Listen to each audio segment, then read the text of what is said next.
स्वामी प्रसाद मौर्य जी आएंगे तो वो आगे जाके डिप्टी सीएम बनेंगे और 2024 का जो लोकसभा चुनाव होगा उसमें माननीय अखिलेश जी भारत के प्रधानमंत्री बनेंगे। जो है जीरो हो गया है भाजपा का भी। अब समाजवादी पार्टी पूर्ण बहुमत बदलाव के साथ सरकार बनाने जा रही है। धर्म और मजहब संप्रदाय के नाम पर पिछड़ों अनुसूचितों के हक पर डाका डाल रहे हैं। अब पिछड़ा अनुसूचित जग गया है और इनके बहकावे में आने वाला नहीं है। पिछड़ों की लड़ाई, दलितों की लड़ाई, जो हमारा आरक्षण खत्म हुआ, जो पिछड़ों का वजीफा खत्म हुआ, जो नौजवानों और बेरोजगारों के ऊपर लाठियां चली हैं, उसकी लड़ाई लड़ने के लिए स्वामी प्रसाद मौर्य हो, धर्म सिंह सैनी हो, दारा सिंह चौहान हो, सभी लोग आ रहे हैं। नमस्कार, आप देख रहे हैं लाइव यूपी न्यूज़ 24। मैं हूं आपके साथ अर्पण शुक्ला। इस वक्त हम लोग मौजूद हैं राजधानी लखनऊ स्थित समाजवादी पार्टी कार्यालय पर, जहां पर आज स्वामी प्रसाद मौर्य सहित कई विधायकों ने समाजवादी पार्टी की सदस्यता ग्रहण की है।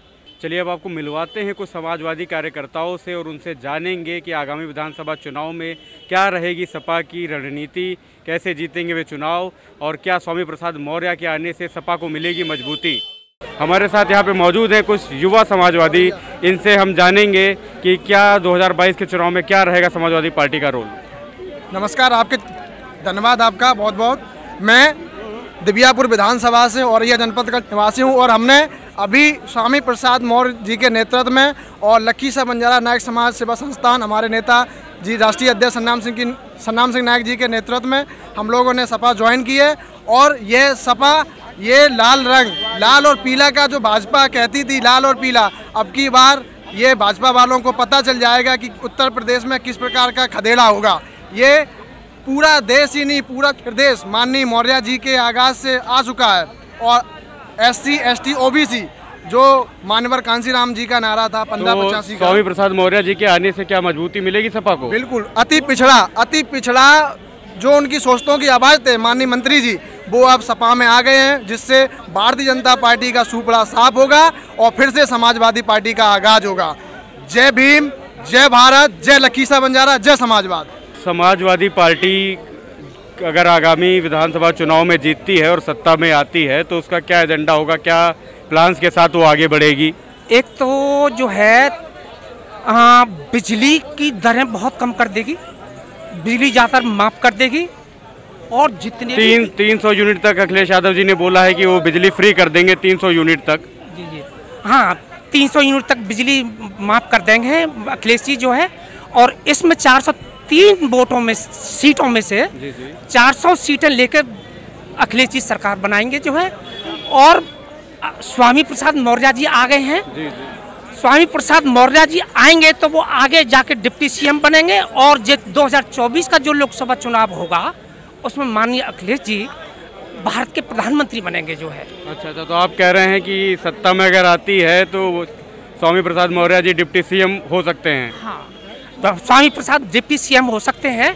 और जो है मैं बता दूं आपको, बेरोजगारों को रोजगार देगी सरकार जो है। कितने बच्चे बीटेक किए हैं, एमटेक किए हैं और सड़कों पे घूम रहे हैं।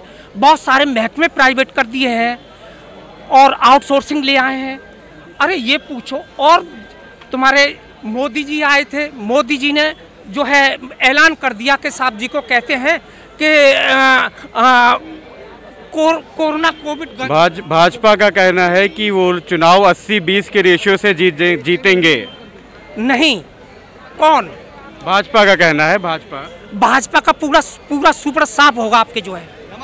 3 सीटें मिलेंगी केवल भाजपा को, 3 सीटें जो है, 3 सीट से ज्यादा मिलने वाली नहीं है जो है। धन्यवाद।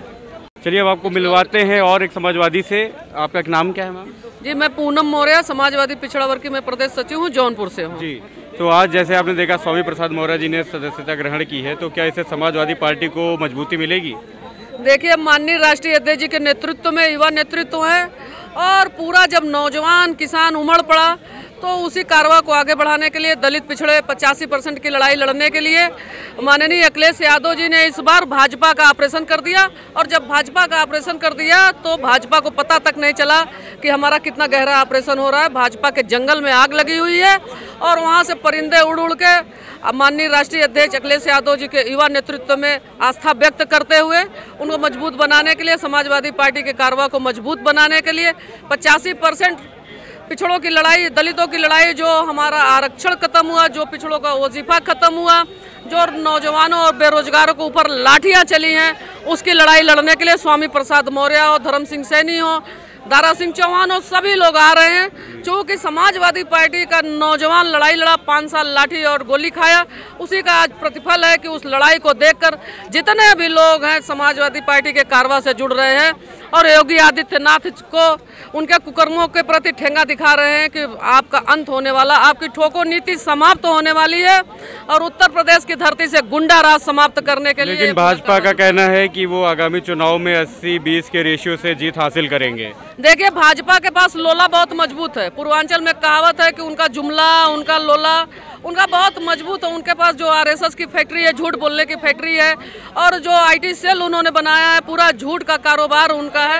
वो कुछ भी कह दे, कहने के लिए क्या है, वो तो कहते हैं सबका साथ सबका विकास। माफिया अब है ही नहीं है। लेकिन बाबा जी, आप बताओ, आपकी बिरादरी का माफिया जौनपुर में क्रिकेट खेल रहा है। उनका तो कहना था कि सपा सरकार में गुंडा राज था। अरे, प्रत्यक्ष को प्रमाण की जरूरत ही नहीं है।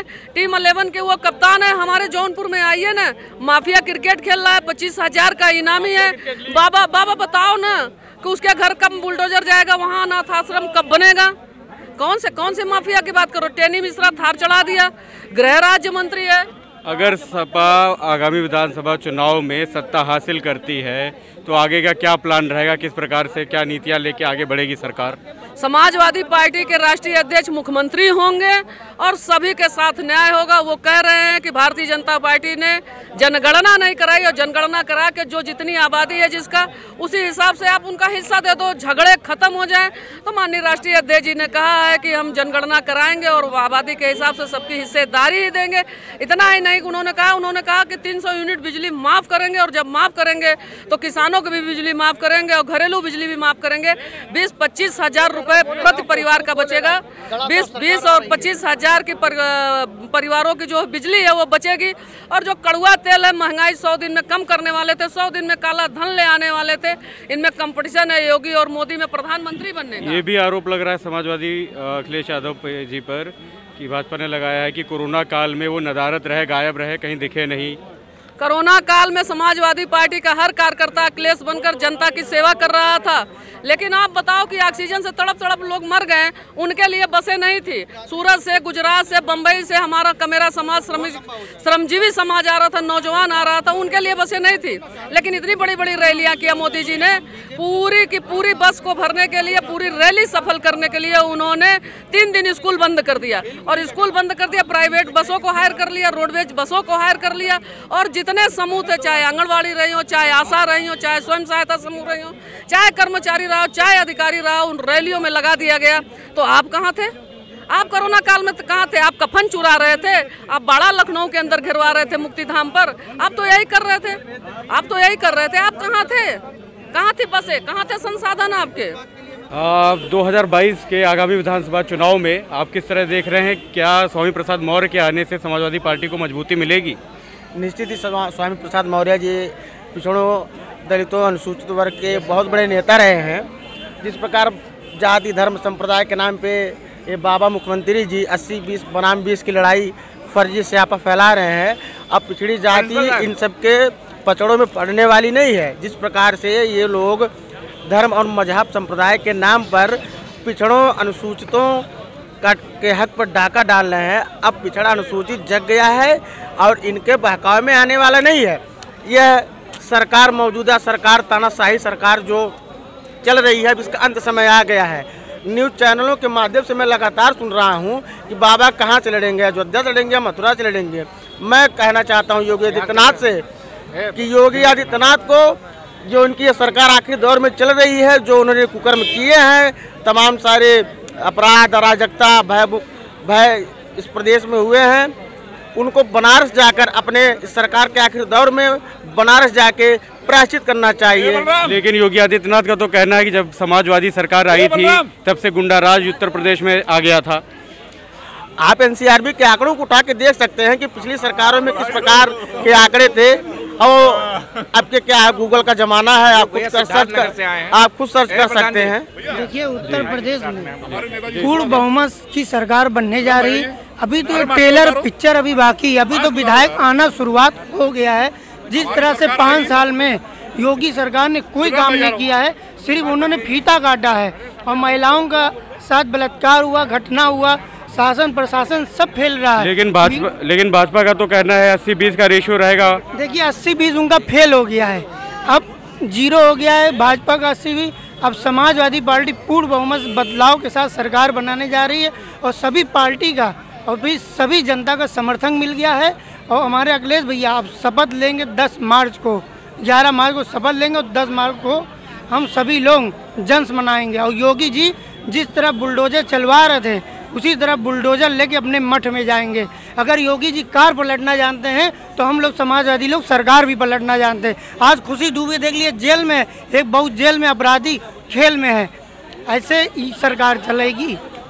आगामी विधानसभा चुनाव में क्या रणनीति रहेगी समाजवादी पार्टी की, और अगर सत्ता में आती है समाजवादी पार्टी तो किन किन मुद्दों को लेकर वो काम करेगी?